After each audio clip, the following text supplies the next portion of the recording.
Nick, thank you. And thank you for being so receptive to ideas that people had about things that they've wanted to learn from you. And oh, well, thanks. I always try and, if I can help people or give some advice or just entertain them, or a bit of everything. I think, it's in today's world, which is a bit grim, it doesn't hurt to sort of, think about other things. So. Absolutely. Absolutely. And now it's my turn. I want to learn more about chupacabras. Okay. I've seen the little different television shows with the videos of them running down the road and stuff like that. I've seen the one that was taxidermied. Mm-hmm. Are these real creatures? Well, yeah, they are. I mean, I actually wrote a book 3 years ago called Chupacabra Road Trip, which was all about the various expeditions I've been on looking for the chupacabra, and it just got, last month it got republished by another company, and still available, but it's sort of got more pictures in than the original one. But I've been on a lot of expeditions looking for the original chupacabra, which surfaced out of Puerto Rico in 1995. And first time I went to Puerto Rico was in 2004, and it was with a crew from the Sci-Fi Channel for a show that was called Proof Positive. And I think the episode might actually be somewhere on YouTube. It was at one point. I've seen it, yes. Maybe it got took down, I'm not sure.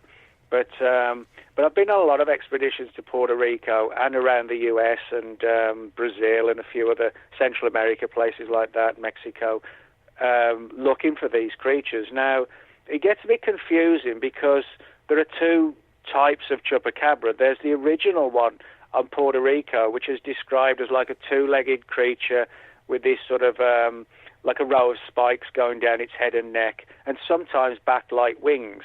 But then you have the one in the United States, which looks like a sort of a giant rat, which actually it isn't. Now, the big differences between the two is that the Puerto Rican one is said to sort of almost like a vampire, said to live on blood. And some people have wondered if the Puerto Rican chupacabra could be an unknown type of giant bat, which is an interesting theory. Yeah. Now, as far as the US one's concerned, this sort of hairless dog-like animal, in some cases we actually have corpses of them, and DNA has shown them to be that they do have coyote DNA. But the big question is, why do they look so weird?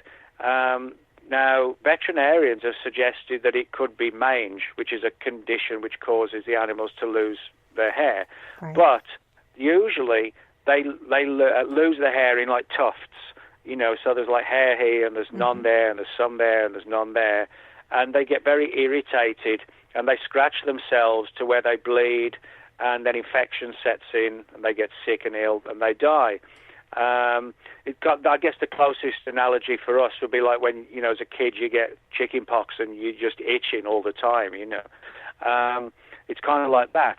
But it doesn't seem to be mange that they've got, because they're 100% hairless, and their pups have been found, or seen, I should say, and they're completely hairless.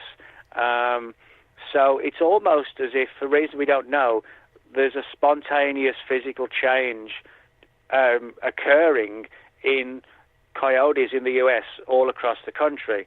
Now, in some cases, they're not just hairless, they have sort of this weird overbite on their jaw, where, the jaw should be, the top jaw and the bottom jaw should be together, but the top jaw is longer, and they have these shorter front legs, so they have this weird hopping movements like a kangaroo, and some people have said they've seen them sort of rise up on their back legs as well, and they have these strange pouches on their back legs, and so there's a lot of weird aspects to these American US chupacabras that sort of leads to the idea that, for reasons we don't understand, we're dealing with a known animal, but what's unknown is why they're mutating and changing. We don't really have an answer for that. Although a friend of mine, Ken Gerhard, Ken has noticed that where there have been clusters of these chupacabra creatures in the US, they're very often close to coal-burning facilities. Now, one of the side effects of coal burning facilities is what's called sulfur dioxide. Mm-hmm. And sulfur dioxide is what's called a mutagen.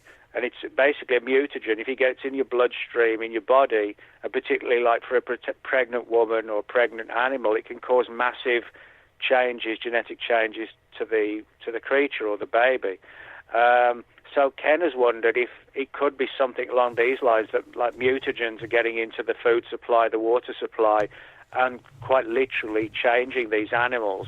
But the original one in Puerto Rico was a very different one. And when I went to, every time I've been to Puerto Rico looking for the original chupacabra stories, people have shared their accounts with me, like veterinarians, police officers, farmers, members of the public. And there's several theories as to what's going on in Puerto Rico. There's some people who believe that the Puerto Rican chupacabra was some sort of alien creature. Others believe that it could be something created in like a secret lab, like a genetic experiment. Mm-hmm. And then you have other people who think it could be something supernatural or even sort of, devilish in some respects. So there's a lot of theories and questions, but not many answers. But I've spoken to a lot of really credible people, both in the US and in Puerto Rico, and there's no doubt in my mind that the chupacabra in both areas, Puerto Rico and mainland US, there's clearly, they are clearly real animals. What they are, though, that's the big issue. But in the book Chupacabra Road Trip, it's written like a diary and a journal, just following me across from 2004 to 2016, all the expeditions, and speaking, to all the different people and illustrating it with a lot of, photographs that I took on the expeditions. And, again, I think like with Shelley, I spent a lot of time on Puerto Rico in the same way she does in the woods over here. And I think that, again, is the best way to try and get the answers, is because it's only when you actually get out there and you gain the confidence of the people in Puerto Rico that they realize you're not going to poke fun, you just genuinely are looking for the answers, and then they're happy to open up, and share their stories. That's just amazing. And, I love that writing style because you can you feel like you're there. Well, the main reason why I do that is because I think if you're doing an expedition in the fields, in the woods, or in the lakes, or whatever, I think it's easier to write the book based on your memories of actually how it all went down. Mm-hmm. I mean, I could have written it in the date of the facts, but I prefer to write it from the perspective. It was a dark and stormy night, and I jumped in the car and headed out looking for the chupacabra, that kind of thing. I think people kind of like to, sort of where they become part of the story. They follow you in the expedition. And, absolutely. People like that sort of diary journal approach. Well, and it just flows because you're kind of right there in the mind with you, yeah, and experiencing it yourself as you go. How cool is that? Yeah, and as I said, I think people, it's not just that they like it, I think they get an image in their mind of how the area looks, and that's why I always like to use as many pictures as I can in a book. I mean, some publishers, they try and limit you how many pictures you can use, and others are fine about it, but I think, if you can use a lot of pictures, photographs, it does, it's good from the perspective of the reader to actually say, oh, there's the farm or the ranch he's talking about, or that's the area where the little village where the creature was seen. I think people can sort of relate to the story better when they've got, the pictures to look at the same time. I would agree with that. And besides, pictures tell stories all of their own. What's that, sorry? I said pictures tell stories all on their own, too. Oh, yeah, you're right. I mean, it is true. When they say, picture paints 1,000 words, it does. I mean, you read somebody's name in the book and then you see them in a photograph talking to me with a film crew or with a colleague out there, and then they see it's a real person. It's not just a name on a page. Absolutely. Well, we've got 5 minutes left. I can't believe this has gone so swiftly. But would you like to tell people where they're going to be able to find you? I know you've got your upcoming events on your website, but almost pretty much my conferences and lectures are done for this year pretty much now. But I've got a few things going on next year, which people can I'll be actually listing them in a week or so, the 2019 lectures and conferences that are booked already. People can find them at my blog. If you Google Nick Redfern, World of Whatever, the first link will take you to my own blog. And I try and update that most days with news and articles I've written and things like that. And people can find me at Facebook. There are actually quite a few Nick Redferns at Facebook, but if you type in Nick Redfern, fortunately my name pops up first. So if people have got any questions or they want some advice or they want to share a story, I'm always happy and pleased to chat with people, because it's like I always say, the witnesses are the most important people. Without the witnesses, we've got nothing to go on. So, if people want to share a story, or if they want help or they want advice, or they got a question, I'm always pleased to hopefully answer the question for them. So. Well, if not, I know you'll be researching it in no time and have an answer.